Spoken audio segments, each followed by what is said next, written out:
Este é o ponto final. Aqui vamos dar espaço ao adeus, vamos pendurar as chuteiras e vasculhar no álbum das recordações de jogadores que marcaram gerações. Não há parágrafo, sem antes haver ponto final. O nosso convidado tem apenas 36 anos. Terminou a carreira com quase 500 jogos como profissional de futebol. Vestiu a camisola de Portugal por apenas uma vez, mas na formação foram quase 80. Levantou um troféu com a camisola das esquinas e foi bicampeão português. Lá fora ganhou mais 5 troféus, sempre pelas alas e com grande velocidade, com a bola colada ao pé e cruzamentos de assinatura. Vestiu a camisola de 12 clubes diferentes em 5 países. A pergunta antes do ponto final: quem é?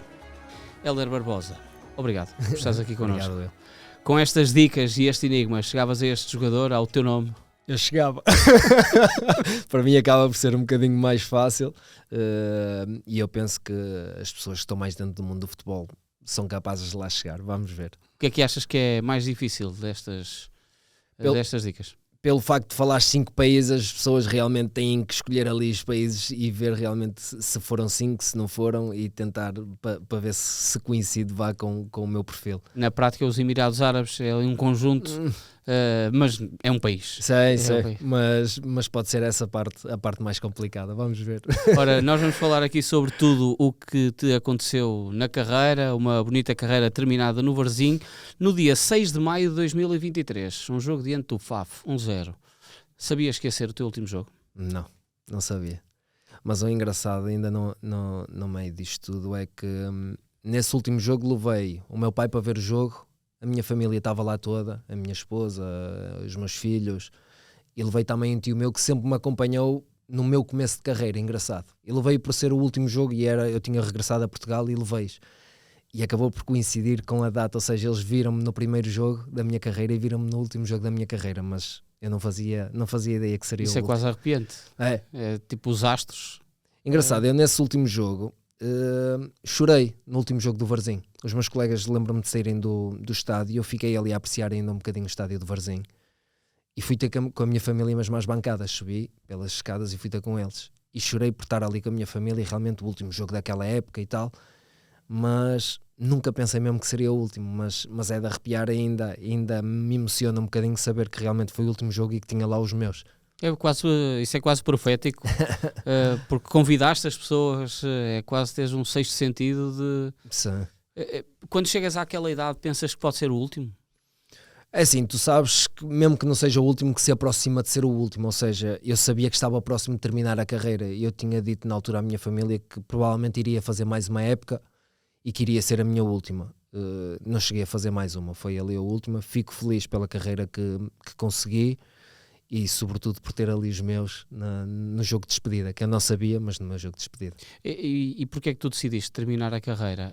Não é ali que tu decides terminar a carreira? Quando é que tu tomas a consciência de que não vale a pena? Acabou. Sim, é assim, eu quando regressei a Portugal nunca foi por motivos já monetários, porque se fosse pelos motivos monetários eu conseguiria ficar mais uns anos lá fora. Ia nascer a minha filha, então eu resolvi junto com a minha esposa realmente que seria a altura indicada, já que ia nascer a minha filha, de regressar a Portugal depois de 9 épocas lá fora, que seria realmente a altura indicada a voltar.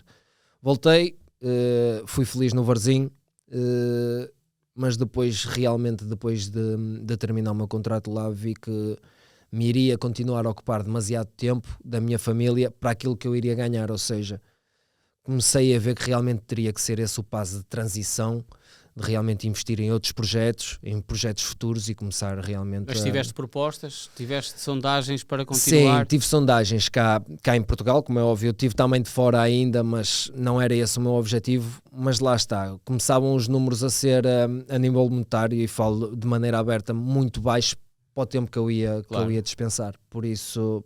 Tu quando regressas a Portugal tens 34 anos, ainda sim, na altura, vejo do Panetolicos. Tens o choque da realidade de que já és um jogador velho e que não há espaço para ti na segunda liga. Tu vens da Liga Grega, desces no fundo 2 patamares. Sim. É assim, eu quando regressei cá, eu tive propostas da segunda liga ainda, cá. Só decidi não aceitar na altura porque eu quando vim para estar junto da minha família, porque ia ter uma filha.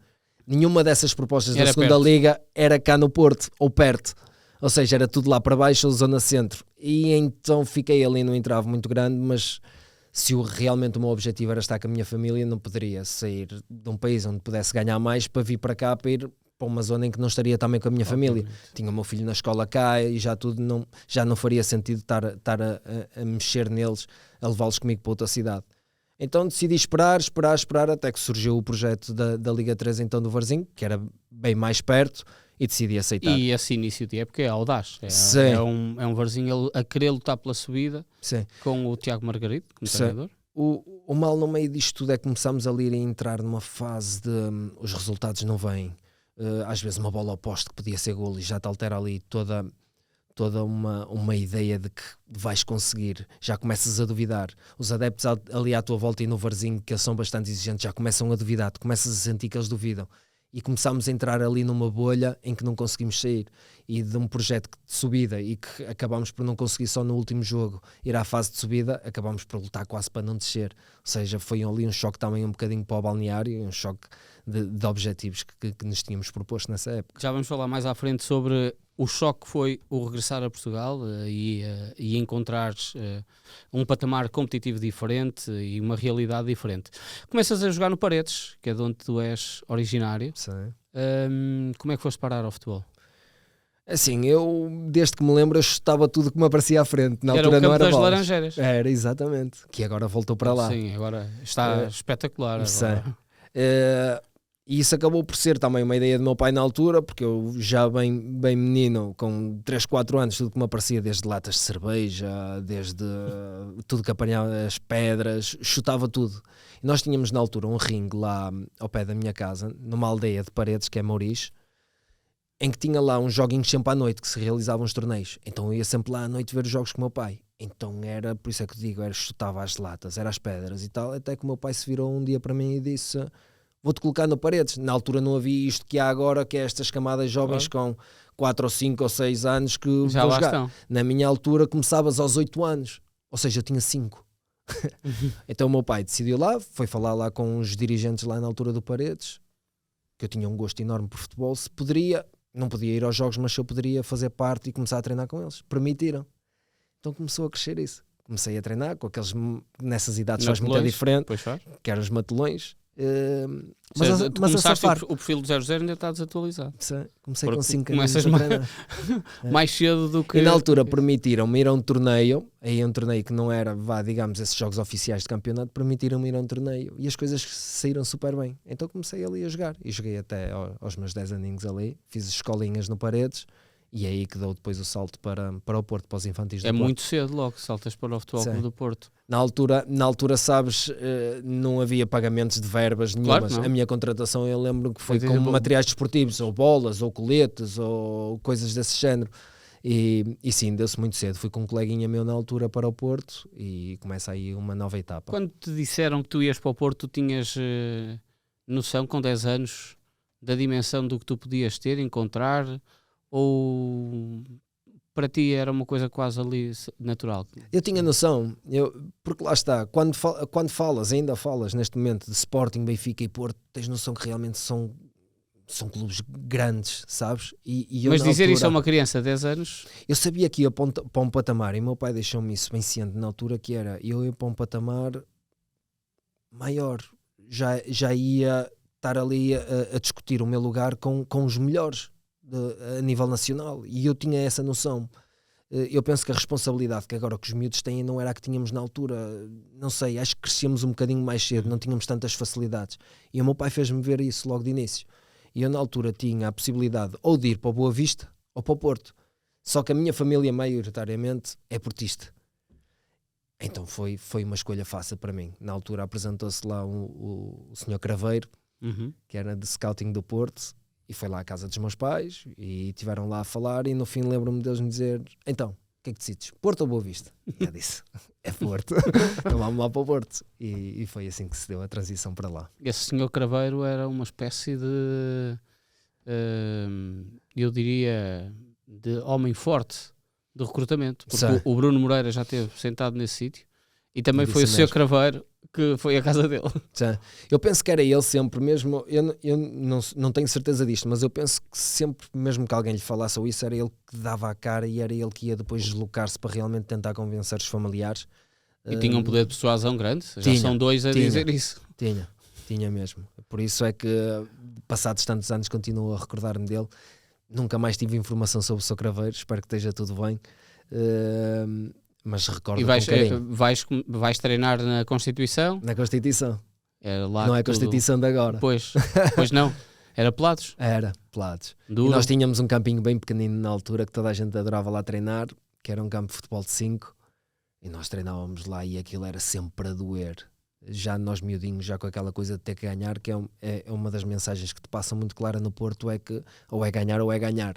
Então aquele espírito começa a entrar mesmo em nós. E nós já em pequeninos, já entramos em todos os jogos, já com aquela mentalidade e treinos de, vamos ganhar. Os joguinhos às vezes lá no treino, se perdias, era uma azia. Estamos a falar de miudinhos com 10 anos. Agora, já jogavas encostado à ala? Sim. Foi sempre Foi ali? Sempre. A minha posição foi sempre nas alas, ou esquerda ou direita, ou foi sempre alas. Mas porquê? Tinha a ver com a tua forma franzina de crescer, em que quando estás no bairro também tens de fugir dos matulões e estás mais nas alas? O treinador escolheu para... É assim, os treinadores também escolhiam muitas vezes isso. Eu acabava por ter alguma qualidade técnica e depois era muito rápido. Nessas idades faz muita diferença. Ou é força ou é velocidade. Eu era mesmo muito rápido. Por norma, esses jogadores rápidos encostavam-se sempre às alas. E eu, como era esquerdino, jogava sobretudo nas camadas jovens, maioritariamente pela esquerda.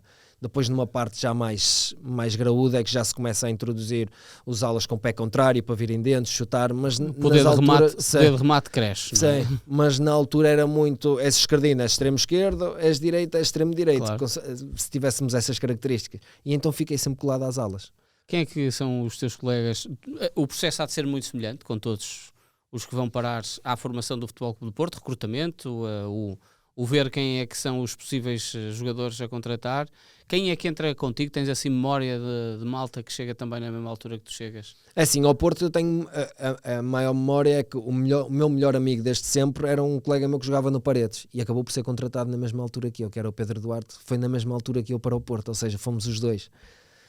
A nossa amizade permanece desde então, mas nunca me vou esquecer que realmente nós íamos também naquela alegria e depois acaba por ser também um bocadinho mais fácil para mim integrar-me, porque tinha ali alguém, ou seja, entrei no balneário todo novo, franzino ainda, com 10 aninhos, mas tinha ali um suporte que era ele e ele tinha-me a mim. Então acabou por ser muito mais fácil a minha adaptação. Até porque há coisas que nunca nos esquecemos. Eu lembro quando cheguei, nessa altura, aos infantis do Porto, um dos grandes destaques das escolinhas do Porto era um colega meu que era o André Carminé e era da minha posição. Ou seja, eu mal chego lá, já sei que era o Carminé na minha posição.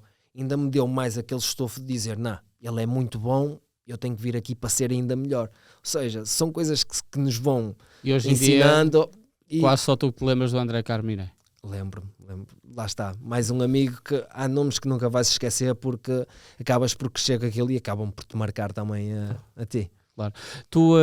É uma formação muito forte e densa no Futebol Clube do Porto, há nomes icónicos do clube e que te levam facilmente à Seleção Nacional, e aqui saltamos para aquela estadia em Viseu, porque vocês são de uma geração, o Fábio Espinho esteve aqui recentemente e dizia que teve azar de nascer em 84, porque a malta que do ano a seguir é que foram os que eliminaram aquela geração dele, não é? Que é o caso da tua geração. Acabei por apanhar ali uma geração que na altura, essa é a geração de 86, sou de 87. Sim. Juntei-me eu e o Gama. É isso mesmo. Entramos lá eu e o Gama. Mas é uma geração fantástica. Aliás, ainda me custa a crer nos tempos de hoje como é que alguns deles não conseguiram realmente impor-se, e falo só da Primeira Liga, não patamares mais altos, mas na Primeira Liga, porque nós tínhamos ali jogadores de uma qualidade, e o que salta logo mais à vista é o Márcio Sousa, Maradona, que chamava Maradona, que tinha um pé esquerdo que era só fantástico, resolvemos a final na altura do Euro, e depois acaba por patamar mais alto que conseguiu cá, foi a Segunda Liga com o Tondela. Verdade. Sabes? E começas a questionar, tu tens, por exemplo, eu tinha o Ivanildo, que acabou por se calhar não chegar àquele patamar que toda a gente... O Paulo Machado. Machado. Mas o Machado ainda conseguiu ir a Dinamo de Zagreb, Olympiacos, ou seja, ainda conseguiu impor-se ainda a nível europeu. Mas tu olhas que internamente não conseguem chegar a esse patamar. Ou seja, quase todos desta geração saem ou para fora para procurar um lugar ao sol melhor. Sim. Ou então o melhor que acabaram por ter, neste caso o Márcio, é o Tondela, é o caso mais paradigmático. E depois também são tempos muito diferentes dos de agora. Não tinhas a visibilidade que tens agora. Agora há a Liga dos Campeões dos miúdos. Sim. Não havia.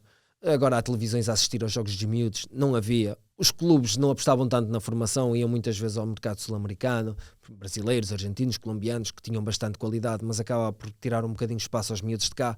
Agora acabou por, mesmo a falta a nível monetário começou a fazer falta, começaram a apostar um bocadinho mais na formação, porque tem que ser.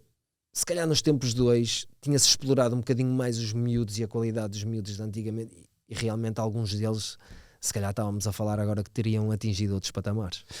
Tiveste 78 internacionalizações jovens por Portugal, e és convocado para esse campeonato da Europa. Estando num patamar, tu abaixo, pensavas que podias ser convocado? Eu nessa altura já... António Violante, o que é que conversou contigo? Eu nessa altura já fazia um bocadinho parte do grupo.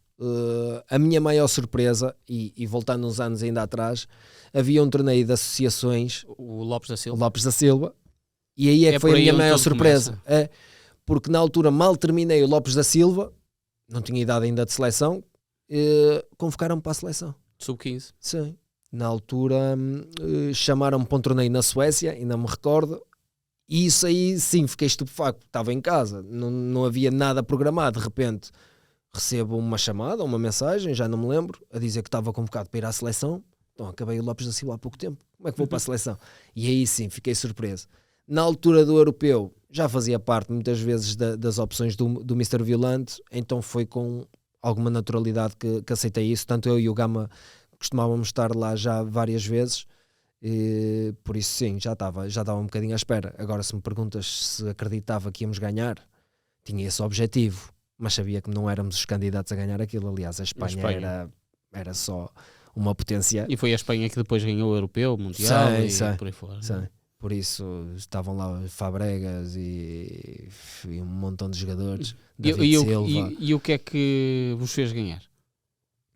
Olha, eu vou-te dizer, sinceramente costuma-se dizer que o 12º costuma ser muito importante. E eu acho que nesse caso foi porque nós tínhamos o país nas nossas costas. As pessoas aderiram mesmo. Nós estávamos lá nos estágios, os passeios que nós fazíamos, as pessoas sempre a incentivar-nos, os estádios sempre cheios para nos apoiar. Isso acabou por, depois com as vitórias que fomos tendo, começou a criar aquela ideia de que somos capazes de lá chegar, o objetivo realmente está aqui à frente, vai dar.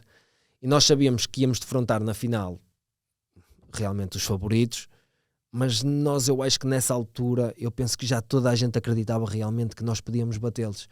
E acabou, lá está, o Márcio acabou por fazer também muita diferença com a qualidade que ele tinha, como já referimos, e saímos lá realmente com algo que toda a gente ambicionava, que não esperava, mas que toda a gente ambicionava. Olha, e o que é que deu a cabeça de alguns para pintar o cabelo? Sabes que isso são coisas que já se combinam antes. Se nós chegarmos à final, vou pintar a cabeça, ou vou rapar o cabelo, ou vou rapar o bigode, ou qualquer coisa. E então deu para isso. Na altura foi o Machado, mas houve mais. Houve mais. Mas eu lembro-me do Machado ter pintado e houve mais.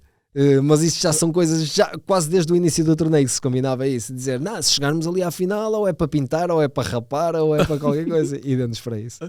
Ainda bem. Sim. Foi um sinal. O melhor é que depois acaba também por celebrar-se essa conquista. Logo a seguir a essa conquista, tu és integrado na equipa principal do Porto, que tinha sido campeão, tinha ganho a Taça UEFA. E vai depois desse jogo o Porto convidou-nos a ir ver a final. A final da Sevilha com o Celtic. O pessoal que tinha ganho. Sim, que tinha ganho. Eras tu, Paulo Machado, o Márcio Vieirinha. Sousa, o Vieirinha. E o Tiago Costa. O Tiago Costa, exatamente. Ou seja, era quase ali um bilhete dourado para o próximo ano vocês vão estar na equipa. Era uma espécie disso, quando vocês vão a Sevilha? Assim, não sei se era essa a ideia deles, mas pelo menos para nós foi um grande prémio. Aquilo é que era um prémio, porque eu lembro-me de nós chegar a Sevilha e estavam os jogadores todos a comer e isso, e nós juntámos-nos ao grupo, ou seja, chegámos ali a ver, eram os nossos ídolos, foi muito repentino tudo, mas lembro-me de chegar lá e ver os jogadores e o nosso fascínio e de ver realmente eles no hotel, as condições que tinham, tudo aquilo. Nós tínhamos um bocadinho em ponto pequeno, ou seja, vimos realmente o que era os adultos estarem naquela situação. E depois chegar à final, chegar ao estádio, cheio como estava, nós a presenciar aquilo, que era o nosso objetivo um dia, entrar também assim no estádio e disputar as finais. E ainda por cima da maneira que o Porto ganhou, que foi um jogo super renhido, verdade, na altura do Henrik Larsson, no Celtic, e foi um jogo super renhido, ou seja, acabou por ser as condições ideais realmente para tornar aquilo ainda mais especial para nós os 5. Heller, como é que um jovem vive esses momentos? É difícil abstrair do objetivo de querer ser profissional de futebol com aquela idade, tendo tudo, já conquistado um europeu, estando às portas da equipa principal, vivendo na elite, porque vocês já treinavam no Olival, já tinham essa passagem. É difícil, olhando esta distância, perceber tudo o que tu passaste, ou viveste do lado bom. Acredito que o viver com essa fama não seja propriamente uma coisa fácil. Assim, nós na altura, quando começas a presenciar aquilo, e tu sabendo que estás a entrar naquele mundo e que realmente começas a chegar lá, e eu falo no meu caso, aquilo acaba por te dar um boost, digamos, não, é mesmo isto que eu quero, de lutar um pouco mais, de ir buscar mais um bocadinho, aquela energia que nós falamos às vezes dá mais um bocadinho, de ir buscar mais um bocadinho para realmente lá chegar. Nós temos que ver que, e ao falar um bocadinho desta situação e sem sair muito do que estamos a falar, o futebol não é só coisas boas. É verdade. Isso é uma das coisas boas que nós vemos. As câmaras muitas vezes mostram o que é bom do jogador. Agora já se começa a falar de coisas às vezes que são menos boas. Mas o que se passa sempre, as imagens, e no mundo geral, nós tentamos sempre passar o que é bom, mas o futebol tem muita coisa má. Porque há maus resultados. Perdes uma final, imagina, o Porto perdia ali a final e as pessoas já iam cair e já esqueciam de tudo o que bom o Porto tinha feito se calhar naquela época, perderam uma final e já os grandes jogadores já são maus jogadores. Até mesmo, repara, tu tens 17 anos, és incluído na equipa principal do Futebol Clube do Porto, és campeão da Europa de Sub-17 e no ano a seguir só jogas pela equipa B ou de Sub-19. Sim. Porque acaba a equipa B e só jogas no Sub-19. Portanto, é isto que tu estás a dizer. O teu nível de crescimento vai assim e de repente tu desces drasticamente. Como é que é gerir isso emocionalmente? É muito duro para um jovem de 18 anos que acha, não, a partir de agora este elevador não para. Aí eu sou um privilegiado, tenho a dizer, porque eu sempre tive a família do meu lado. E é aí que entra a família. Somos jovens, temos que lidar com muita coisa, é aí que entra. E na parte do futebol, eu sempre tive o apoio da minha família, mas na parte do futebol era sempre o meu pai, o meu ombro, o meu braço direito. E o meu pai foi muito sempre nas alturas mais me levantar, mas nas alturas que eu começava a crescer um bocadinho, de calma lá. Entendes? E o meu pai foi muito especial nisso, porque realmente conseguiu fazer que nessas alturas, e estavas a falar de uma situação que poderia ser um bocadinho difícil, não, isto é normal, calma, devagarinho, vais lá chegar.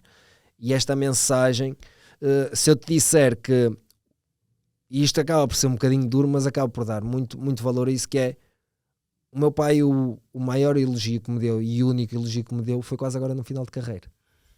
O meu pai nunca disse que eu fiz um grande jogo. O meu pai nunca disse que eu fiz um grande golo. São os tramados. Ele havia maneiras de me mostrar isso com reações que tinha e eu via o orgulho nele, mas ele não transmitia.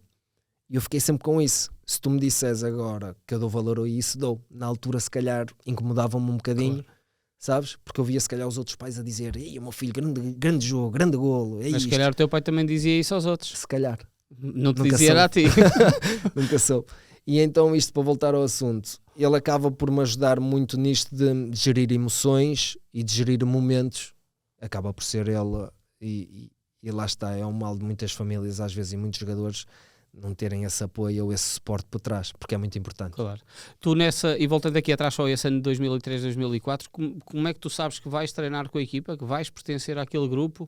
E como é que foi, no fundo, trabalhar com aquela malta ali ao teu lado? Sim, ou seja, trabalhar com os meus ídolos, pois, que acabam por ser o que nós ambicionávamos. É ótimo, começas a ser reconhecido desde a todos os sítios que tu vais, a todo sítio que tu vais, começas a ser reconhecido, as pessoas a darem-te 1.001 elogios, oferecerem-te 1.001 coisas, vais a um restaurante, se calhar já não pagas, fotos a toda a hora, ou seja, sobretudo para miúdos, como estávamos a falar, que eu ainda era um miúdo, isso acaba por cair muito bem, um menino bonito e tal, qualquer lado que ia, acabas por ter algum destaque, vá. Ou seja, mais uma vez entra aí a família para saber um bocadinho gerir isto, que é difícil nos miúdos, mas acaba por ser um ânimo ótimo. Quais são as brincadeiras que tu fizeram muitas partidas? Bastantes. O normal nessas alturas ou era ou que tinhas também rapar alguma coisa, ou vinhas ao anda cá miúdo, tal. Não me aconteceu, graças a Deus. Era isso que eu ia dizer para ti e o teu estilo que gostava sempre. mas na altura era tudo aceitável. Claro. Se calhar nos tempos de hoje já não, já é bullying, mas na altura era tudo aceitável. Mas na altura fizeram uma situação no autocarro, que era, eu fiquei à espera de toda a gente se sentasse praticamente, faltavam 3, 4, 5 jogadores e disseram-me, Hélder, esse lugar aí está disponível, pá, miúdo, podes ir para aí, não era Hélder, miúdo, podes ir para aí, está disponível aí. Disse, tá, perguntar 10 vezes, mas está mesmo, tá, senta-te, miúdo. Mas lembras-te quem era o... Lembro-me porque depois chegou o jogador e disse-me, ficou assim a olhar para mim, então miúdo, estás bem sentado aí? És tu aqui? E era o Deco. Eu disse, és tu aqui? Ele disse, sou miúdo, mas agora ficas aí, mas para a próxima já sabes, então sentas-te aqui no meu lugar. E eu comecei a, não podia acusar, mas claro, disseram-me para eu me sentar aqui, sabe? Mas quem é que foi o na altura era Vítor Bahia, Jorge Costa, Pedro Emanuel, e acho que foram esses que me incentivaram mais a sentar. Um clássico. Não, eu acho. Mas lá está, eram tudo brincadeiras muito, muito normais na altura e que aceitávamos, lá está. Na altura para mim miúdo era mau porque acabava por estar sentado no sítio errado e aquilo era quase uma afronta, mas acabam por ser brincadeiras super, super engraçadas. E ganhas, é o pertences ao grupo e isso é o trunfo maior e é a maior vitória que se mas pode tempos ter. Super diferentes. Eu lembro-me de estar depois, ainda antes disso, nos autocarros, lembro-me na altura que o Porto foi ganhar 1-0 à Luz, gol do Deco, na altura de Mourinho, e vinhamos no autocarro e são ambientes super diferentes. Eu estava-te a dizer ainda há bocadinho em off que gostava muito dos tempos de antigamente, que agora já os balneários já começam a ser geridos de outra maneira. E eu lembro-me de irem atrás os jogadores a fatiar presunto no autocarro. Isso é impensável nos tempos de hoje. Iam com uma perna de presunto a fatiar e ia toda a gente a comer presunto depois de um jogo, de uma grande vitória. Depois desse jogo? Sim, depois desse jogo. Ou seja, nós viemos com eles no autocarro, alguns jogadores. Olha, foi precisamente os jogadores do Campeonato da Europa que tínhamos ganho. Sim. Fomos lá ver esse jogo à Luz e viemos e vinhamos ali a comer o presuntozinho com eles, a fatiar, e tempos super diferentes. Hoje em dia é impensável. É impensável isso. Já não há esse convívio. Lá essa é o Mourinho conta muito essa história das chamuças, que a certa altura começou a cheirar na parte de baixo do autocarro e devia ser. O presunto também fazia parte disso. Havia muito isso. Mesmo esses joguinhos, imagina, essas peladinhas que fazias nos treinos, como era tão a valer, tão duro, quem perdesse tinha que trazer no dia a seguir chamuças ou o que fosse. Na altura havia isso muitos fritos, agora se calhar já não. Mas na altura havia muito essas coisas. No dia a seguir tens de trazer frango ou chamuças ou croquetes ou qualquer coisa, mas ficava já antes do jogo para ver essa claro, picardia nos treinos. Quem perdesse tinha que pagar. Não, mas as pessoas levavam mesmo a sério, mesmo de chatiços e de entradas mais feias, às vezes que havia, mas era sempre andar, era aceitável naquela altura e eu acho que isso tornava tudo muito, muito melhor, muito mais competitivo. Grupo. Sim, é o espírito do grupo. E isso ganham campeonatos. E tu continuas, Hélder, sempre a fazer parte da equipa, apesar de fazeres o teu caminho até chegares à equipa principal, és campeão no último jogo do campeonato. Sim. Já tinhas sido campeão, o grupo já tinha sido campeão. Sim. Que é um jogo no Bessa com o Coadriense, termina 1-1. Sim. Esse jogo é assim em volta de muita peripécia. Já tivemos aí o Nuno Coelho a dizer que não foi campeão. Foi-lhe mandar uma mensagem. Mas é porque vai ao banco nesse jogo o Paulo Ribeiro, o guarda-redes, o Bruno Gama também, o Paulo Machado. O João Pedro, o central, e tu também. Tu entras ao intervalo. Sim. Isso aí antes um bocadinho. Isso aí, um minuto antes, és expulso. Foi tão agridoce esse jogo para mim. A felicidade de ser campeão realmente, mas depois, lá está, acabei por ser expulso um bocadinho infantil na altura.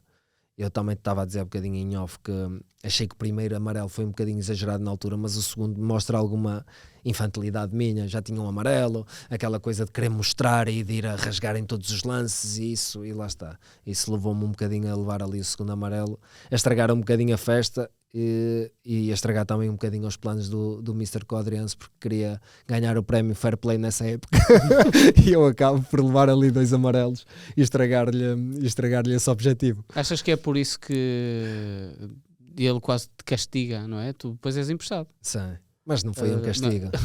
Isso foi realmente ele ver que eu sabia que tinha se calhar qualidade para lá estar, mas era infantil em muitas coisas, tinha que crescer, não era um jogador maduro e faltava muita coisa ainda, porque um jogador de futebol é muito mais do que E a precisavas qualidade. jogar.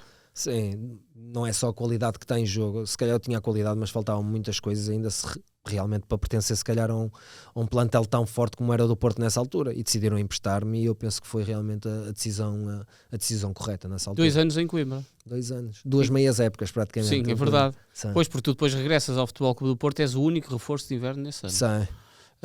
Mas nesse período em Coimbra, o que é que tu cresceste? Moraste sozinho?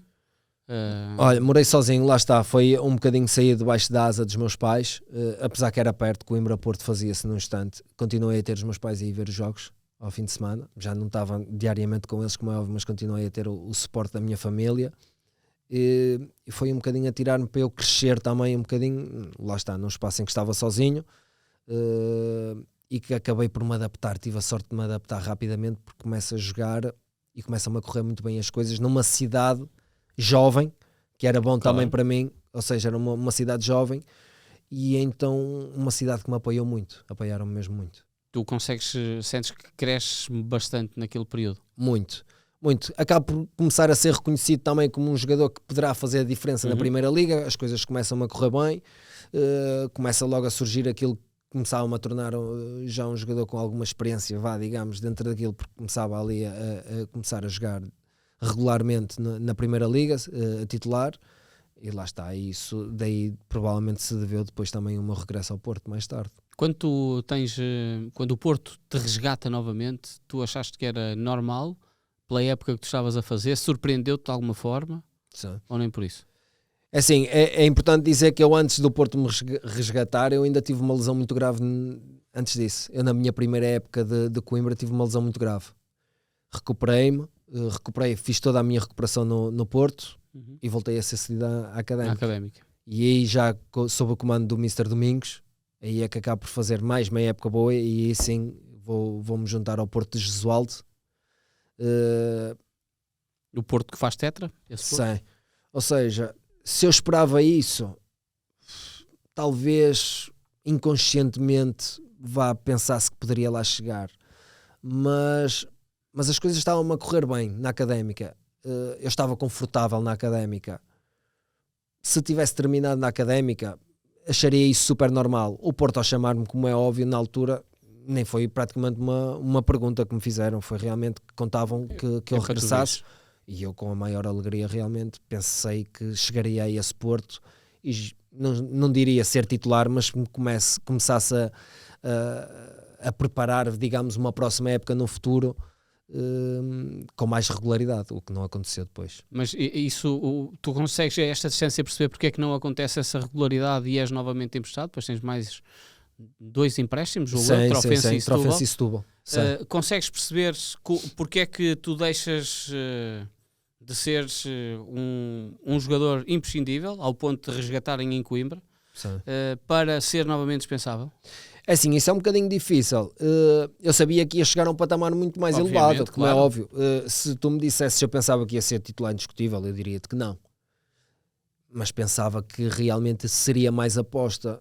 Mas também estamos num Porto que eu sabia o quão forte era. Eu sabia que ou entrava e começava realmente em curto espaço a fazer a diferença, ou que ia perder espaço, e foi o que aconteceu. Eu lembro-me, lá está, e há jogos que não te saem da cabeça, eu lembro-me de ter jogado um jogo contra o Gil Vicente, já não sei se era para a taça, não sei se era taça da Liga ou taça de Portugal, não sei, nessa altura. E lembro-me que as coisas não me correram bem, eu fui a matutar nisso para casa. Tive agora uma oportunidade de jogar titular e não correu bem, e fiquei a matutar. algo que nós estávamos a falar há bocadinho, que se calhar agora já não acontece. Fui a matutar aquilo e andei aquela semana toda. O que é certo é que a partir daí depois acabar por perder um bocadinho do meu espaço, mas eu sabia que falhei. Eu falhei naquele jogo do Gil Vicente. E lá está, não havia muitas oportunidades como os jovens de hoje, porque agora tens que apostar, não dá hoje, mas se calhar amanhã o miúdo já vai jogar bem. Naquela altura eu sabia que era aquela a minha oportunidade de ser titular. E eu falhei, nessa altura eu falhei. Falaste com alguém depois disso? Não, guardei para mim. Eu sabia que tinha eu volto a citar. E hoje é daquelas coisas que não é o medo ou o que seja, é a frontalidade de pá, eu tenho que falar com alguém sobre isto para me libertar e soltar, porque às vezes tu ouves depois outra pessoa de fora e o treino que tu vais ter a seguir já limpaste a cabeça. Pois, mas isso não aconteceu e não acontecia. Eu sabia que tinha o suporte da minha família, como eu te disse, sobretudo do meu pai ali a nível de futebol. A minha mãe era mais a nível de escola e isso, mas a nível de futebol eu sabia que tinha ali o meu pai se corresse alguma coisa mal, se tivesse que falar ou isso. Mas eu essas coisinhas guardava muito para mim e se eu te disser que fiquei a matutar claramente mais de uma semana a chegar a casa triste e a remoer aquilo, e há coisas que ficam na cabeça, aquelas jogadas em si, eu recordava cada uma delas naquelas em que eu falhei. Recordava tudo e então fiquei a matutar. E lá está, aquilo deu-me razão, mas eu sei que naquele jogo eu falhei, as coisas não me correram bem.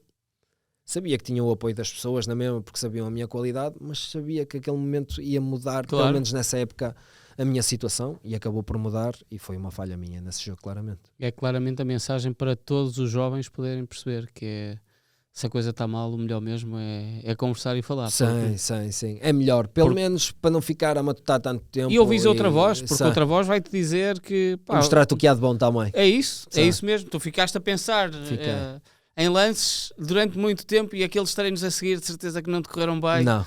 Porque estás só a pensar naquilo, inevitavelmente. Vais para o Trofense com o Tulipa, termina a época o Tony, se não me engano.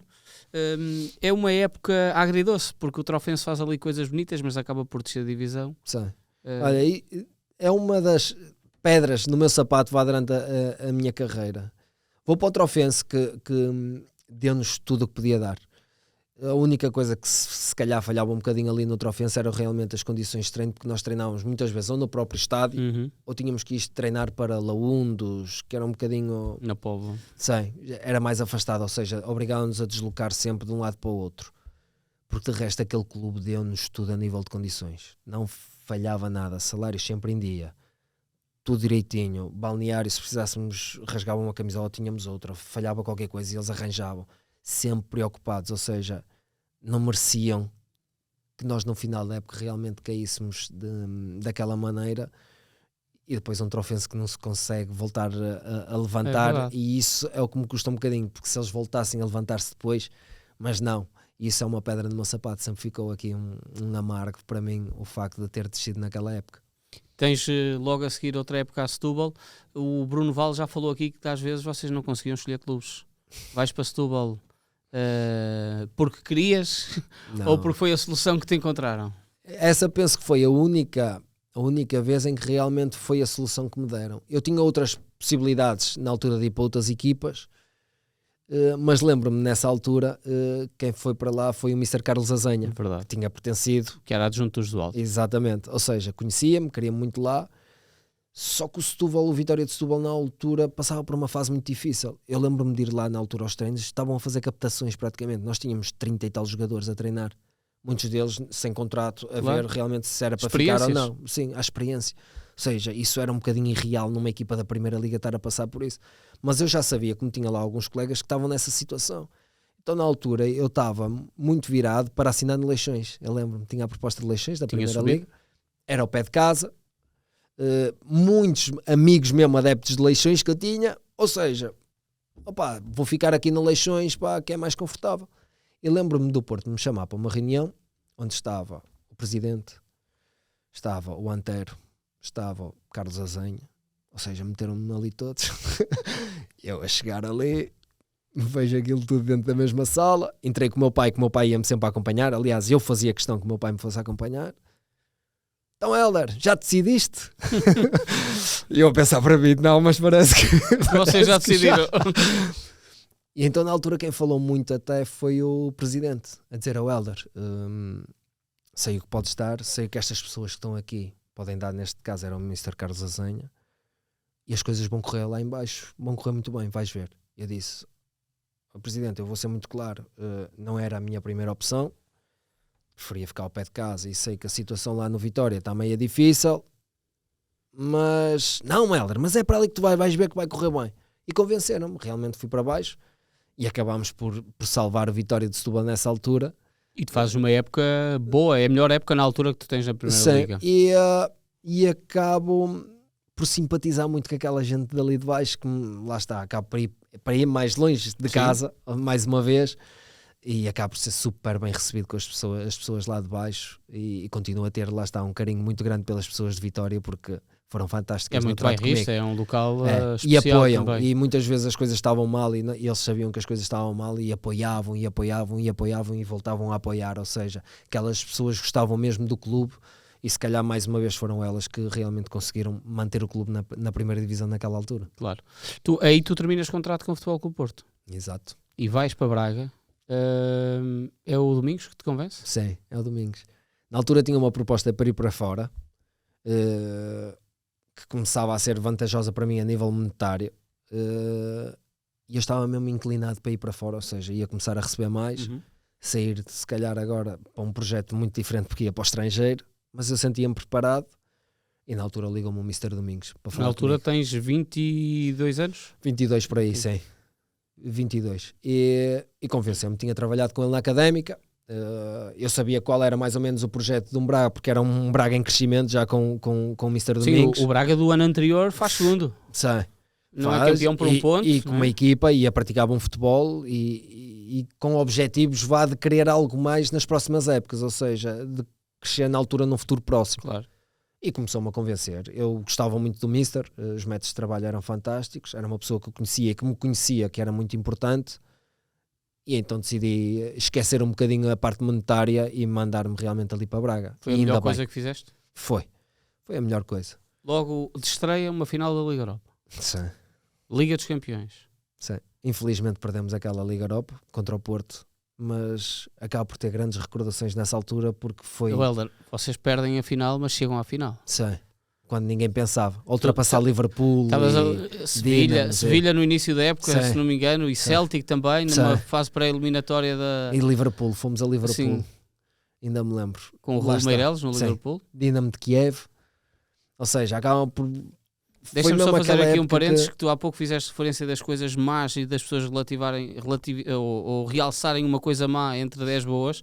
Tu naturalmente vais dizer, infelizmente perdemos aquela Liga Europa, mas o chegar à final daquela Liga Europa, nunca houve uma final portuguesa de Liga Europa e aquela é a única. Não é? Mas lá está, ainda voltando um bocadinho atrás, eu fui talhado para ganhar.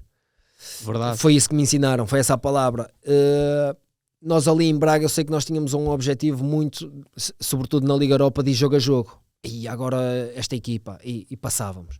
Começámos a acreditar, e agora o Liverpool, e como é que vamos passar ali? Não, vai dar. Íamos acreditar, ou seja, sempre jogo a jogo. E foi sendo possível. Quando chegas à final, já não é... Repara, tu estás a dizer, sabes? Tu estás a saltar a meia final com o Benfica, Sim. Que ganham na Luz, e toda a gente profetizava uma final Porto-Benfica. Sim, pois era. E lá está, quando chegas a uma final já não chegas, vamos ver se vai dar, não, claro. Vai dar, sabes? Era um bocadinho que estávamos a falar ainda há bocadinho da seleção com a Espanha, não, vai dar. O Porto era mais forte que nós, era, claramente, mas ia dar, era a final é para se ganhar, não importava se jogávamos melhor que o Porto, não, tínhamos que ganhar aquela final, e então fomos a acreditar que sim, por isso é que eu digo, infelizmente perdemos essa final. Se tenho grandes memórias, memórias fantásticas, desde o ambiente que vivemos em Dublin, chegar à cidade de Dublin e toda a gente falar português, era só adeptos ou do Porto ou do Braga, ou seja, criou-se ali uma harmonia tão boa entre os adeptos, nada comparado com o que se vê agora. Toda a gente junta cafés, os adeptos do Braga com os do Porto. Vocês sentiam isso mesmo estando na bolha? Sabes porque é que sentíamos? Porque nós continuávamos a fazer nessa altura o passeiozinho matinal. Então nós íamos a passear na rua e os adeptos ali a conviver e tal, olha o Braga e tal, mas íamos assim, fazíamos sempre muito isso, o nosso passeio. E então, lá está, saímos do hotel, ver isso, as pessoas a confraternizar fora, tomar o cafezinho, Cascol do Braga ou do Porto, não importa, mas toda a gente ali, receber-nos bem, criou-se um ambiente tão bonito em Dublin, que essa final por si só já tinha tudo para ser especial. A única coisa que não foi especial foi mesmo o resultado. Mas quando tu sabes que este é um Braga em crescimento, e o que é que vos fez manter, que grupo é que foi ali criado?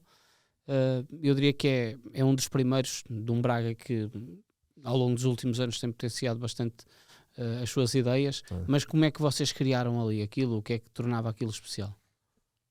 Eu penso que era tudo. Eu quando falo tudo, eu vou-te dizer, desde a estrutura, começando já pelo presidente, os dirigentes que lá estavam, de nos criar todas as condições. O departamento médico do Braga era só fantástico. O grupo era de outro planeta. Isso tudo. Nós fazíamos, eu não digo todas as semanas, mas nós mensalmente tínhamos sempre um almoço ou um jantar de equipa, mas daqueles que tu dizes duram até bastante. Começávamos a almoçar, íamos para casa para a ceia já, sabes? Para comer torrada em casa, já não fazíamos mais nada. Ou seja, sem obrigações nenhumas, era mesmo esse o ambiente que se vivia ali, ou seja, isso ganha troféus, isso ganha campeonatos, isso torna os plantéis num nível acima, e foi isso que nos foi levando. E depois, claro, vitória após vitória, começas a criar ali uma onda tão positiva, os adeptos começam a acreditar, tu começas a acreditar, e houve no ano depois do Leonardo Jardim em que nós começámos ali a lutar quase a umas jornadas do fim, as pessoas a acreditar que nós podemos ganhar a Liga. Ou seja, nós levámos isso connosco, e depois lá está, é importante a maneira como o plantel lida com isso, e nós lidávamos muito bem. E nos anos a seguir vocês acabam por ter jogadores também com o patamar competitivo alto. No ano a seguir tens o Nuno Gomes a entrar na equipa, o Kim também, e isso mostra também a evolução que o próprio clube começa a dar. E lá está, estás a falar ainda agora do Nuno Gomes, se calhar já não vinha na melhor fase da carreira dele, mas deu-nos tanto. E é tu olhares para o lado e dizer, pá, está aqui o Nuno Gomes. Deu-nos tanto. E tu saberes, ainda por cima, um jogador com a qualidade dele, com o que já tinha ganho, chegar ali com uma humildade, como chegou o Nuno, de muitas vezes não jogar titular e treinar a 100, e mostrar-te a ti que ainda éramos meninos comparados com ele, a dizer, então, este já ganhou tudo e chega aqui e treina desta maneira, sabes? Leva-te ponto patamar acima. Ou seja, e já que falaste do Nuno e o Kim, jogadores que estavam nessa altura, tínhamos o Guiana, que já tinha conquistado tanto, e tu vês a trabalhar e a darem tanto do que eles davam, só puxa pelos mais novos, e era o que acontecia. Lá está, nós fomos a um nível acima porque esses jogadores, sobretudo os mais experientes, nos levavam a nós a um nível acima. Tens a internacionalização no Almeria, é também uma viagem curta aqui, a saída é curtinha. Tu foste emprestado pelo Braga. Foi. Porquê é que tiveste assim esta saída? Olha, na altura o treinador do Braga era o Jesualdo. Eu ainda comecei a época ali, a pré-época com ele, mas já tínhamos mais ou menos delineado em que eu iria sair nessa época. Eles começaram também a contratar na altura Pedro Santos, Salvador Agra, e eu tive ainda antes disso uma conversa com o Mr. Jesualdo, que tinha sido meu treinador também no Porto, de se calhar começar a procurar novos ares. Tivemos uma conversa mesmo super aberta. Mas porquê? Vontade tua ou vontade dele? Eu penso que era vontade do Braga realmente renovar um bocadinho agora com as ideias dele, e uma vontade minha também, que acabei por não ir antes na altura do Mr. Domingos, de realmente começar a ir para outros sítios, ampliar um bocadinho o horizonte. E eu tinha essa ideia de ir para fora, e eu sabia que havia essa possibilidade de ir para a La Liga, e como é óbvio se incentivava. Ou seja, acabámos por ter uma conversa super honesta, e decidi então que iria emprestado esse ano para o Almeria, para jogar na La Liga, que era uma coisa que me cativava muito. E a ideia seria tu continuares por lá? É o Almeria que te surgiram todos os emblemas? Não, na altura que aliás, se surgiram, não foi comunicado na altura pelo meu empresário para mim, porque quando surgiu essa altura o Almeria, eu fiquei mesmo focado naquilo, porque era uma liga que eu gostava muito de experimentar. A La Liga estava exponencial naquela e depois altura, também, Cristiano, Messi... Era só, tinha os melhores lá. E depois lá está, era ali ao lado também. E privilegiava muito o ataque, como tu jogavas. Não era tão físico, não era mais da qualidade. E era algo que me cativava muito. Surgiu essa possibilidade e fui então com bons olhos para a Almeria. Tiveste lá só meio ano. Foi umas boas recordações da Almeria. Muito boas recordações. A nível de clima, espetacular. Sim. É assim, a cidade não é fantástica comparado com algumas ali da Andaluzia. Mais pequenina, mas A temperatura era fantástica lá, era quase verão o ano todo. Claro. A comida é muito boa em Espanha. Sim. Acabava por ter ali a praia. Acabei por ir com a minha família e aí com o meu filho pequenito, na altura tinha 1 ano. Ou seja, fui para lá, mas fui acompanhado. Foi aí acaba por ser um começo de uma nova etapa para mim, mas que me custou muito mesmo. Sério? Sério, Então. muito. Foi o primeiro ano fora do meu país. Eu sei que ia acompanhado com a minha esposa e com o meu filho, mas acabei por sentir algumas dificuldades, um bocadinho da maneira como viam os portugueses. Acaba por ser nossos hermanos, mas não é bem os nossos hermanos. Comecei a ser visto, ou pelo menos eu pensava que era visto um bocadinho de maneira diferente. Eu acabei por ter lá a ajuda muito grande do Nelson, que estava lateral direito, e ia-me ajudando muito, mas eu senti mesmo muitas dificuldades, não com o futebol lá, mas com a adaptação mesmo a nível pessoal lá, e custou-me bastante, mas lá está, acho que me preparou um bocadinho para depois para o que viria noutros anos. Mas fora também. nunca essa dificuldade, nunca sentiste xenofobia? Ou... Não, nada disso, nunca, mas sentia-me diferente dos anos que tinha passado em Portugal. Sim. Havia ali algo diferente, e lá está. E saiu o ombro do meu pai. Claro, pois. Sabes, tudo mais aquelas difícil, coisas sim. ali que tinha se calhar o meu pai a agarrar-me de vez em quando, ou a deixar-me cair, já não tinha isso. Já eras tu a ter esse suporte. A ter esse suporte e a ter que recorrer se calhar um bocadinho à minha esposa, mas lá está. São conversas diferentes as que teria com o meu pai que teria com ela. Ou seja, acabou por ser ali, esse primeiro ano de transição acabou por ser difícil para mim, mas levo coisas fantásticas, até porque nesse ano acabamos de conseguir a manutenção do Almeria e acaba por tornar tudo melhor para nós. E que é sempre muito difícil nesse tipo de clubes. Muito difícil. Vais para a Grécia, para a segunda divisão, mas para um gigante, que é o AEK, é uma coisa inacreditável. Era um AEK a ressurgir-se, com um treinador que se calhar tiveste conversas com ele sobre o Euro 2004. Infelizmente. Delas, o treinador. Como é que surgiu o AEK em Atenas? Olha, vou-te dizer, se calhar foi a situação ou o momento da minha carreira em que eu mais dúvidas tive. Foi? Se calhar, provavelmente. Porque era uma segunda divisão. Já tinham passado muitos jogadores portugueses lá pelo AEK. E treinadores, o Fernando Santos? Sei, mas estavam na segunda. E eu tinha outras propostas, mesmo da primeira liga grega, para ir. E depois tinha essa, só que lá está. E esse era um colosso e os outros não. Eram equipas ali para lutar pelo quarto, quinto posição da liga grega. E eu comecei a duvidar muito, juro-te. Só que o diretor desportivo na altura era um sérvio, que era o Branco, que tinha sido diretor desportivo muito tempo de Las Palmas. Ou seja, conhecia-me bem a mim, e então foi ele que começou a fazer o trabalho de casa, lá está. Começou a dizer que eu é que ia sentir o que era ser apoiado e tal, tu vais ver, não vais para essas equipitas da Liga Grega, não vais para outras, não vais para outros países que tinha também Polónias e isso, não vais para aí, tu vais sentir, tu vens para cá, eu vou cuidar de ti, tu vais sentir o que é um clube grande e tal, e começou ali sempre a remoer. Depois falei também com o treinador, lá está, que era uma figura histórica lá, não só de grega já pelo que fez, mas de outros patamares, tinha estado na Roma, e acabou por me incentivar a ir para lá, e foi das melhores decisões da minha carreira. São sempre assim, não das é? melhores decisões. Amei cada minuto que passei naquele clube e naquela cidade. Subiste divisão e logo a seguir ganhas a taça. Ganhei a taça, sim. Eu não quero imaginar quantos milhões de adeptos é que tem? Não sei, mas se eu te disser que tive um jogo lá com 70 mil na bancada, só adeptos do AEK, no jogo contra o Olympiacos para a taça, foi uma coisa anormal.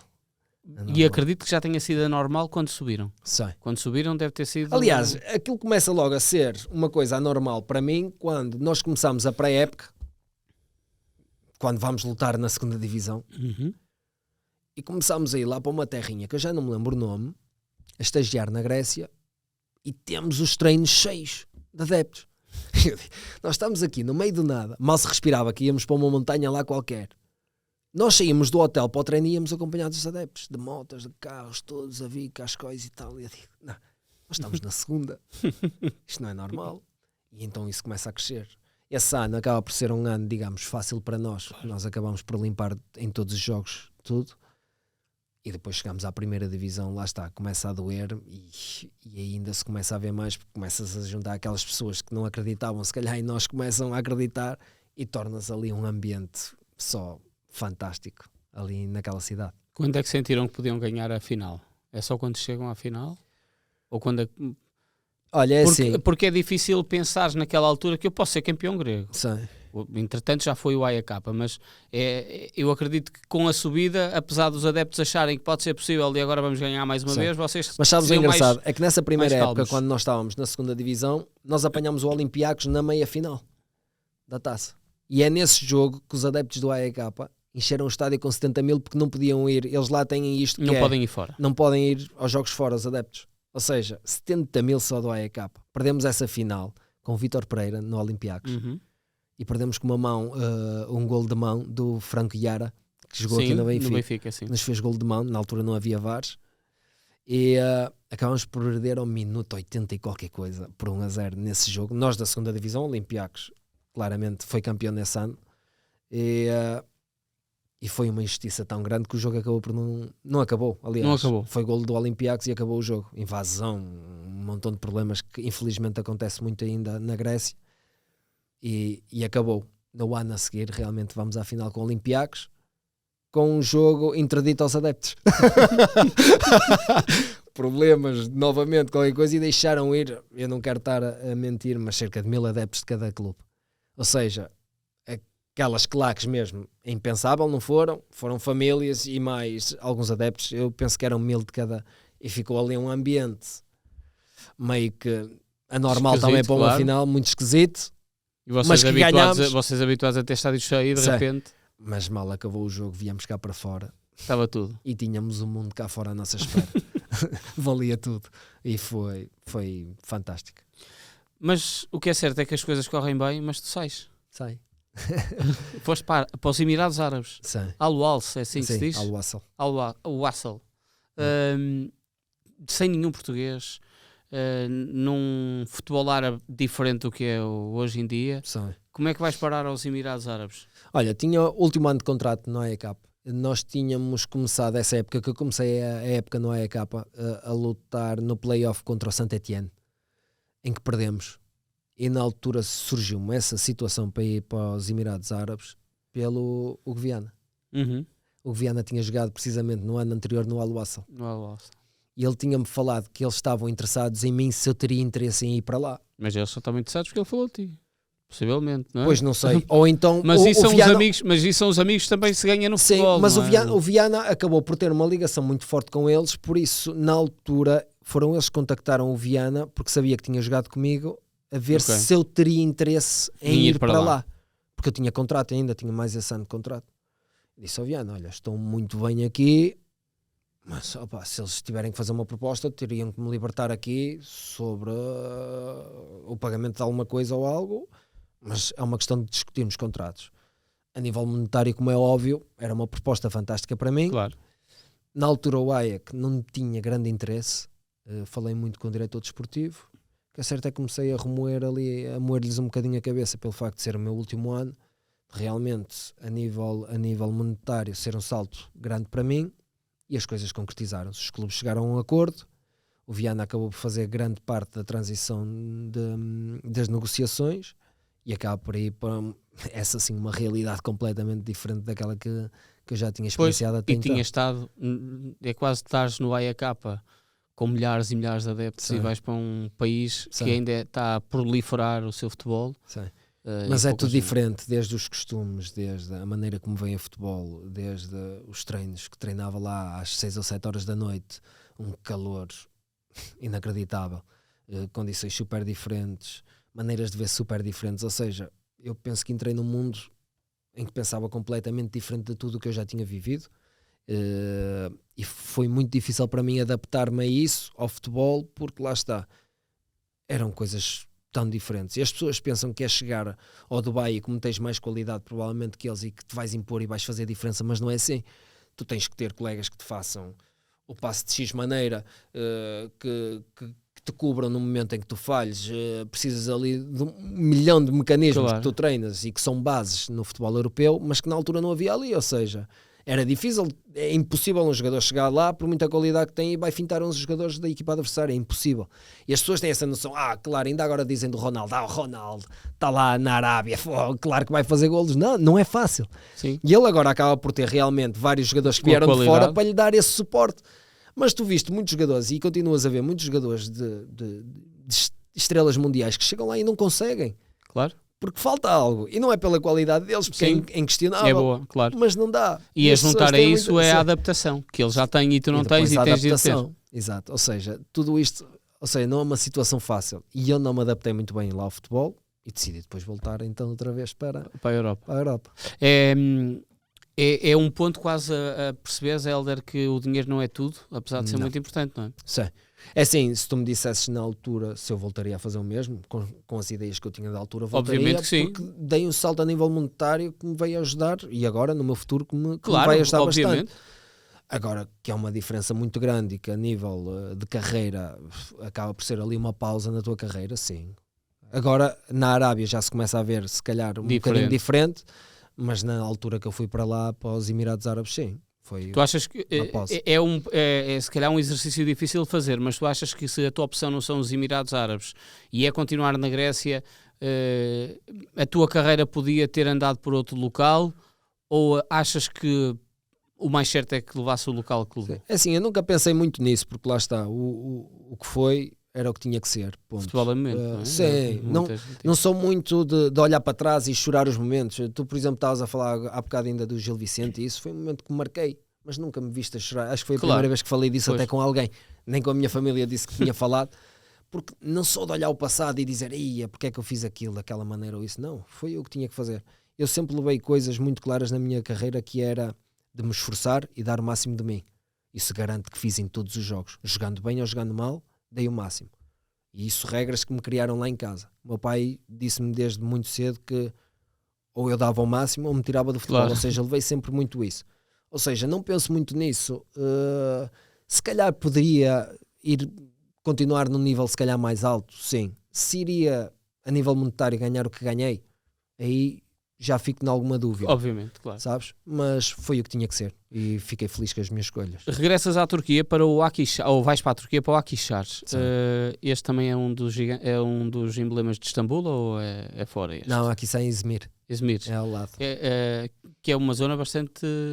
Dizem que é a zona mais europeia, exatamente, da Turquia.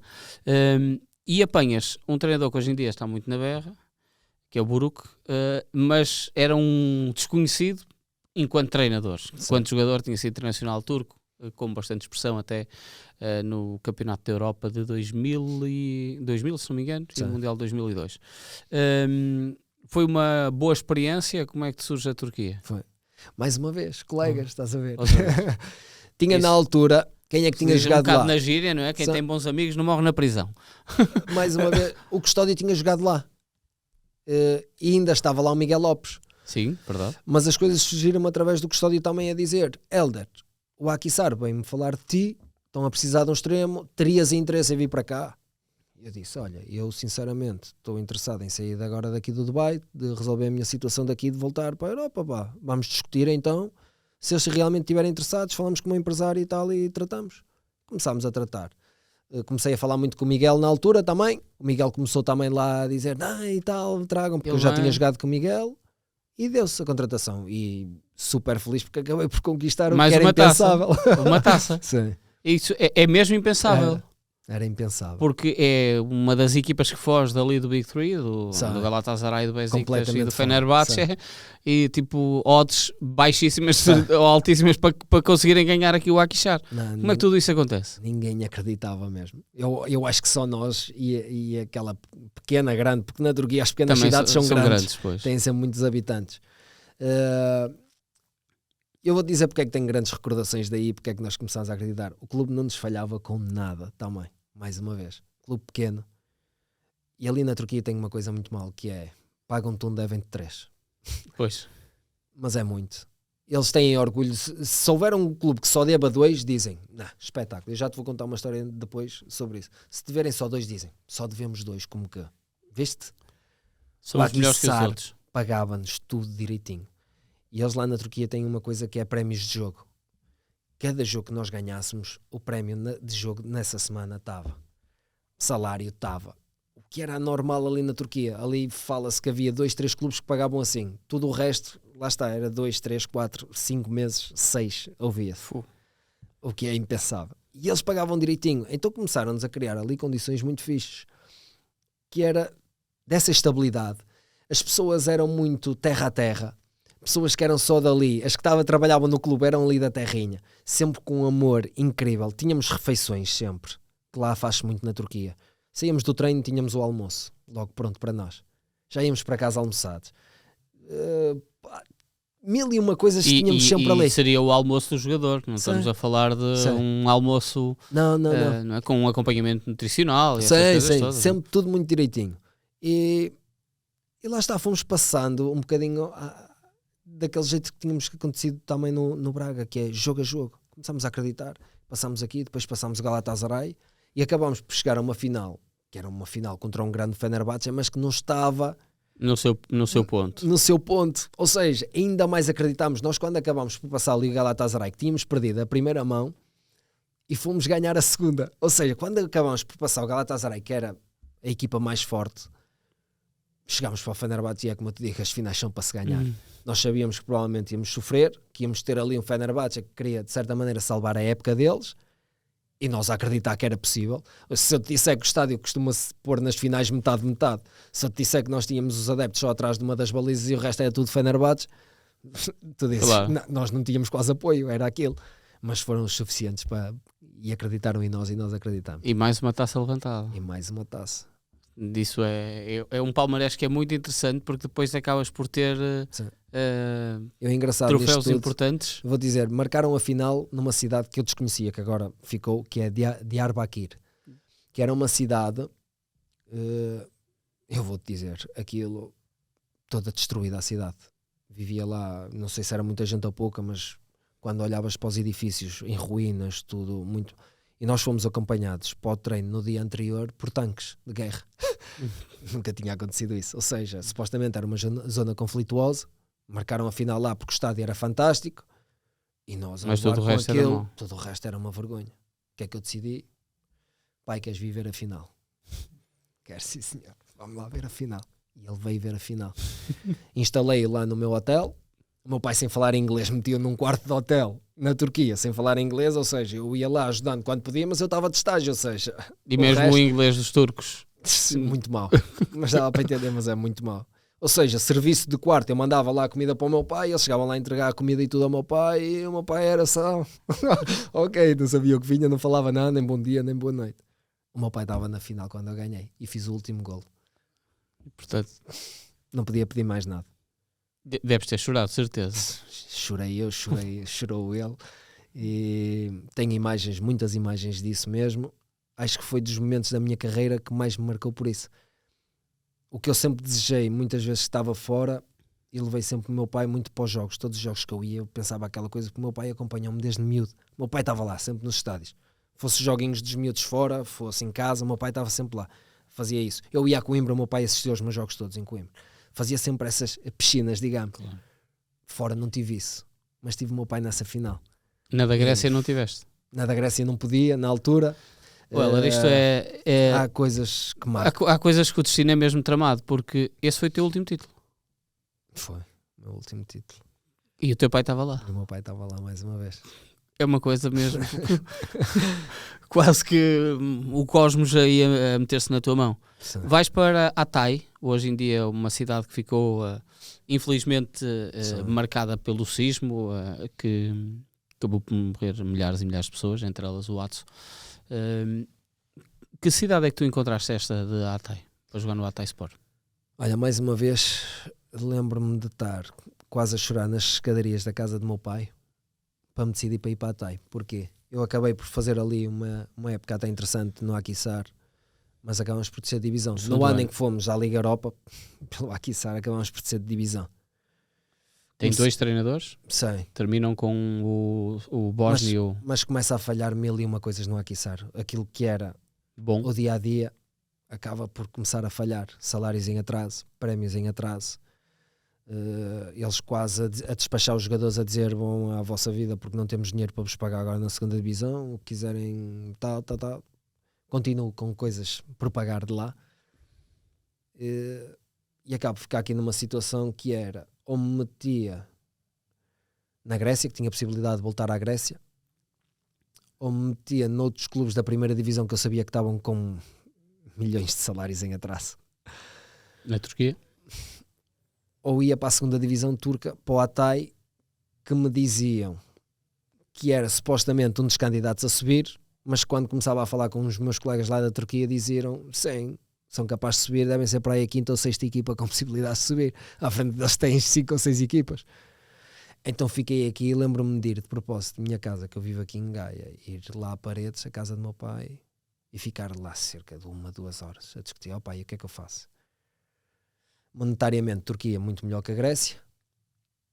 O que é que eu tinha de bom na Grécia? Era o sentimento do que tinha vivido lá, das memórias que tinha lá, que foi um país que me acolheu super bem e que eu sabia que ia ser tratado como um rei outra vez.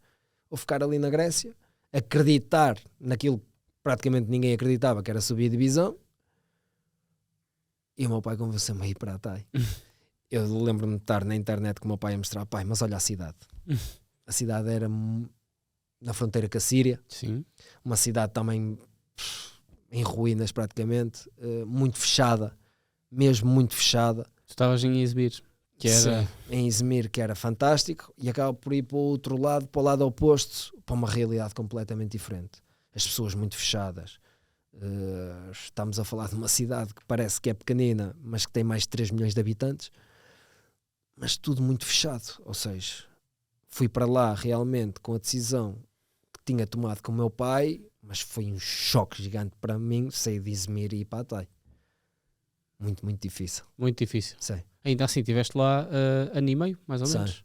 Mais uma vez, uma Sim. decisão acertada, acaba por subir a divisão. Afinal, os outros não tinham a razão. Mas eu vou-te dizer, e é aí que acaba por surgir o primeiro elogio da minha carreira do meu pai. É aí?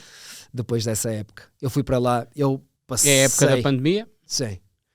Mesmo por causa disso, olha, fui para lá, não tinha colégio para o meu filho, é o primeiro ano que vou sem a minha família. Ou seja, fui sozinho. Deixei o meu filho, deixei a minha mulher, deixei toda a minha família e embarco nesta viagem sozinho para uma cidade fechada e faço toda a minha época sem um português, sem um brasileiro, sem nada. O máximo que tinha lá era 2 franceses, o resto tudo turcos. A minha vida era... Numa zona fechada. Numa zona fechada. A minha vida, vou-te dizer, era casa, treino, casa, treino, casa. Estamos a falar isto, não digo 365 dias, mas perto disso. Com uma pandemia pelo meio. Com uma pandemia depois pelo meio. Ou seja, um choque para mim. E a Turquia foi um país muito afetado pela pandemia, principalmente pelas condições sanitárias que existiam. E depois começam a fechar tudo, começam a fechar aeroportos, sabes que a Turquia é gigante. Se eu te disser que a última viagem na pandemia que eu fiz para cá, que eles disseram, o campeonato para o mesmo. Quem quiser pode ir para os seus países. E tu obtens licença para ir para o teu país. Claro. Começas a ligar para a embaixada a tentar arranjar voos, mas não há. Até que me arranjaram, passado 1 ou 2 meses de eu estar lá sem fazer nada. Marcavam treinos online, claro. E ficávamos lá a fazer ali qualquer coisa. E disseram-me da embaixada, tens um voo em Istambul, X dia, às X horas. E chegar a Istambul? Istambul? Então, mas eu estou no lado oposto. Vejo carros, 11 horas de carro. Cada fronteira que passasses entre cidades, tinhas de ter um papel para mostrar para a polícia. Ou seja, eu vou para Istambul, pedir não sei o que, da junta daqui, não sei o que, claro. Tinhas de ter tudo. Como é que eu faço isso? Não dava, não arranjava o papel. Meto o tradutor a tentar me tratar disso. Na Turquia tens muito aquilo de tens que dar incentivos por tudo. Claro. O tradutor, olha, eu dou-te isto, mas resolve-me isto, por favor. Tal. E sempre a picar, arranja o meu papel. Meteu-se na viagem comigo, que eu não podia ir sozinho de carro. Faço essas 11 horas, venho para Portugal. Estou aqui e de repente chamam-me outra vez para a Turquia, fronteiras fechadas, volto a ir para Istambul de carro, outra vez. Ou seja, tudo aqui uma situação muito difícil, nessa altura que estive em Hatay, muito dolorosa, e que quando termina é quando o meu pai disse um orgulho enorme no que tu fizeste e da maneira que levaste tudo isto, sempre de uma maneira positiva. O único elogio que levei do meu pai, até hoje. E disse, estou orgulhoso de ti. O único.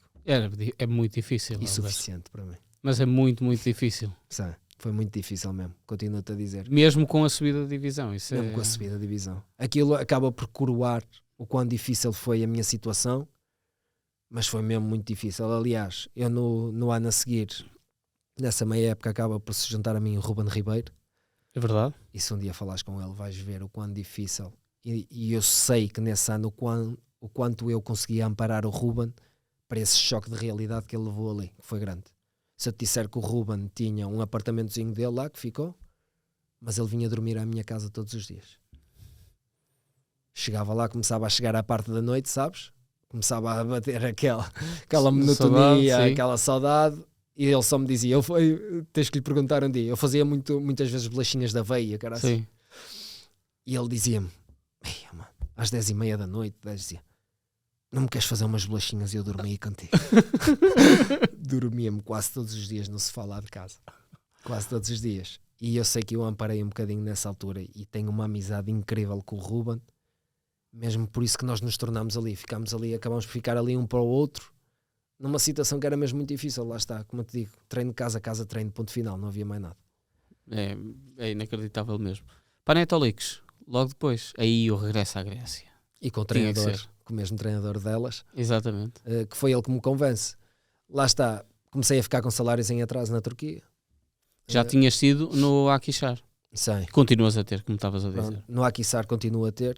No Hatay, felizmente resolvi a situação, mas tinha 4 salários em atraso. E isto agora vou-te contar aquela história que tinha dito há pouco, que é, prometiam sempre salário, vamos pagar o salário, vamos pagar, mas falhavam, vamos pagar outra vez. E eu nunca gostei disso. Eu sempre preferi, falei muitas vezes com o presidente mesmo de lá, que dizia, se não puderes pagar os 4 meses, diz que não podes, mas diz-me quando é que vais pagar. Agora não digas que vais pagar para a semana e falhas, e digas que vais pagar daqui no próximo mês e falhas, não gosto. Dá-me a tua palavra que vais-me pagar daqui a 3 meses ou 4. E começou a andar sempre nesta roda. Falhava. Então chegou ali uma altura que eu disse, não, já não dá mais.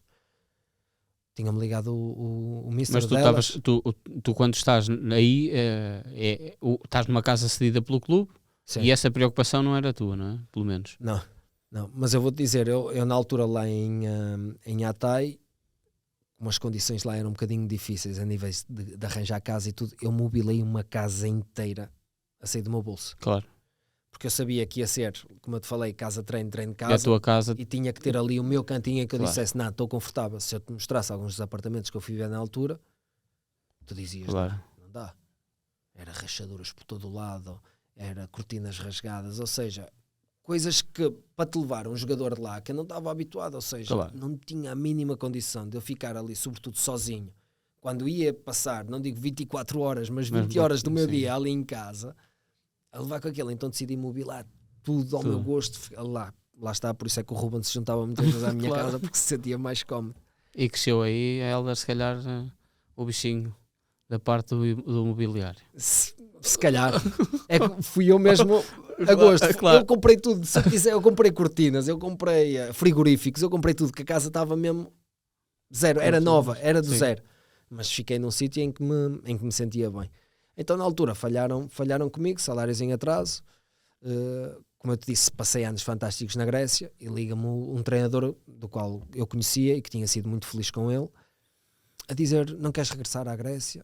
Então juntou-se o útil ao agradável, salários em atraso, daqui, rompi o meu contrato com o Hatay, que eles depois vieram a pagar tudo direitinho, e vou para a Grécia, e vou para uma cidade super diferente que não era Atenas, claro, para uma cidade bem pequena mesmo, mas que vivia do futebol, que adorava aquilo, fervorosos. E um ambiente que eu adoro. Eu continuo a dizer, se eu não vivesse em Portugal, se não me fosse possível viver no meu país, era a Grécia, era para lá que eu ia. Não é por nada que muita gente diz que são países muito semelhantes. Sim, muita coisa. Olha, bom tempo, comes bem. As pessoas, eles têm uma coisa muito engraçada que eu digo sempre às pessoas, que é, o português tem €1 no bolso e vai para casa, vou poupar este euro que isto ainda me vai fazer falta. Lá não. Tem €1 no bolso. Olha, dá para tomar café a tarde toda.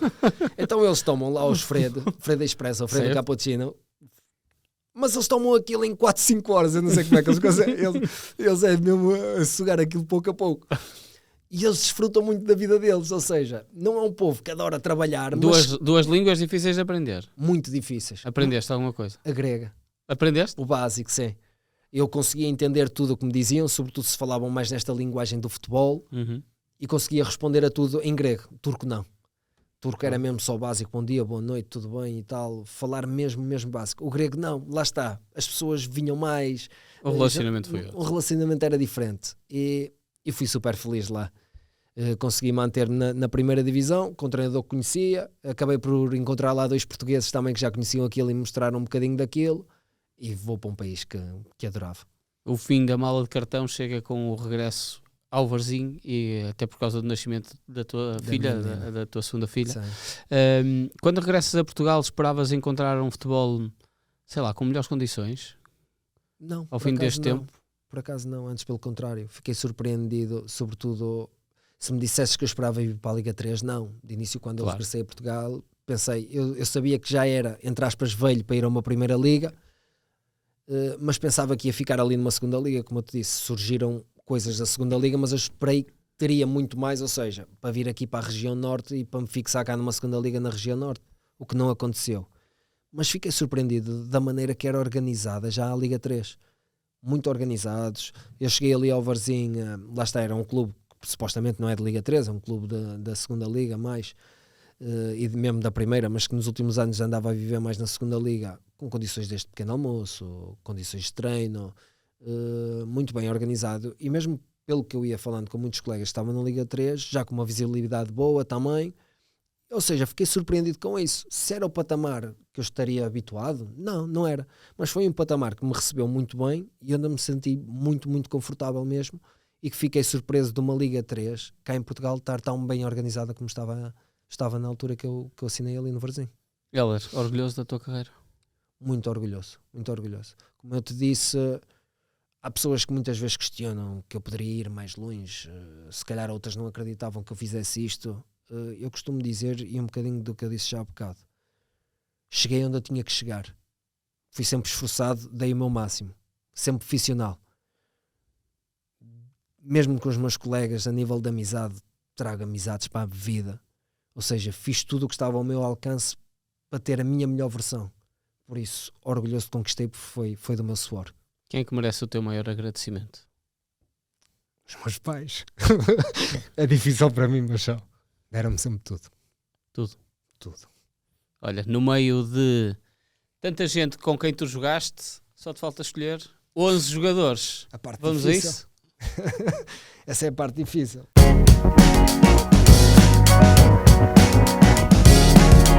Então, pela baliza vamos começar.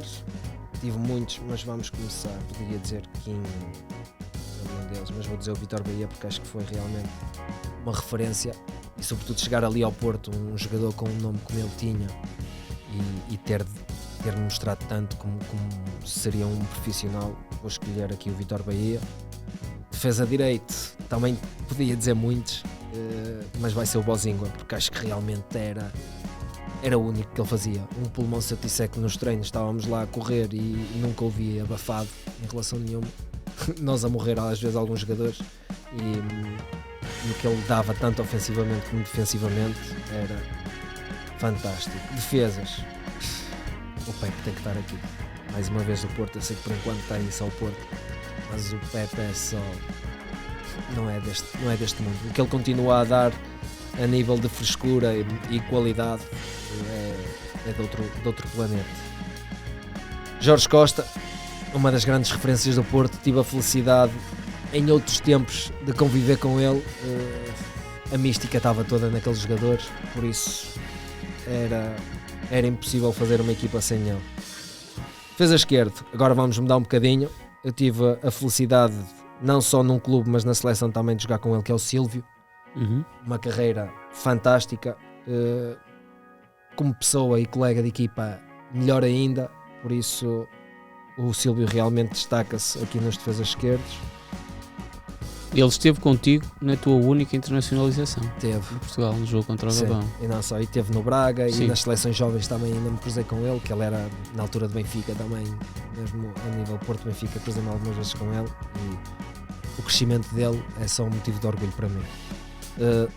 Lúcio Gonzalez, o que jogava, eu acho que um médico que fazia tantos gols como ele fazia, assistências, capacidade de treino que ele fazia sempre, não era assim, era a 200%, com a qualidade que ele tinha. Muitas vezes disse que os jogadores com tanta qualidade, por norma, cortam-se um bocadinho, mas ele não se cortava em nada, era fantástico. Outro que ainda há bocadinho falei, não só pela carreira dele, mas pela qualidade que tinha, e depois porque era o meu barco quando ia para Braga, que é o Hugo Viana. 1001 conversas com ele, um jogador que me ensinou muito, uma parte humana fantástica, e aprendi mesmo muito com ele. Aquelas conversas de Porto-Braga, Braga-Porto, ensinaram-me muito do que era um jogador, do nível dele, a humildade dele, por isso teria que estar aqui também. Agora vamos um bocadinho à Espanha. Um dos jogadores que toda a gente dizia o que ele ia fazer, mas nunca lhe roubavam a bola, que é o Suso. Só fantástico. Eu quando cheguei lá conhecia-o vagamente, sabia que tinha andado ali por Liverpool e tal, ele estava emprestado na altura ao Almeria. Toda a gente dizia que ele ia recortar para dentro, ele ia recortar para ali, toda a gente dizia o que ele ia fazer, mas ninguém lhe roubava. Um talento, é daqueles jogadores que tem um historial fantástico, passou só em Milão e Sevilhas e Liverpool, mas que eu penso que poderia ter chegado a um nível ainda maior, dada a qualidade que eu vi nestes jogadores. Aqui um dos grandes ídolos que eu tive da minha carreira, que foi meu colega de equipa, uma das pessoas que me abriu os olhos relativamente a muito e que me mostrou muito do que é o mundo de um craque, que é o Quaresma. Tive a oportunidade de treinar com ele, tive muitas vezes a convite dele, o que me deixa orgulhoso de sair depois dos treinos e ir com ele ver o mundo dele, o que era ser um jogador idolatrado da maneira que ele era e da maneira sempre com a boa cara que ele mostrava sempre para tudo.